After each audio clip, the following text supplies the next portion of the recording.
Ang tsyesa ay isang uri ng prutas na may maraming potensyal na pangkalusugan. Maaaring magdulot ito ng mga sumusunod na health benefits. Vitamin C, ang mataas na antas ng bitamina C sa tsyesa ay makakatulong sa pagpapalakas ng immune system at proteksyon laban sa mga impeksyon.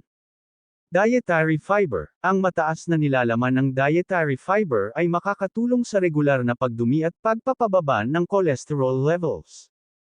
Antioxidants, mayaman ang tsyesa sa mga antioxidants na makakatulong sa pag-aalis ng mga free radicals sa katawan, na maaring makaapekto sa pag-unlad ng iba't ibang uri ng sakit.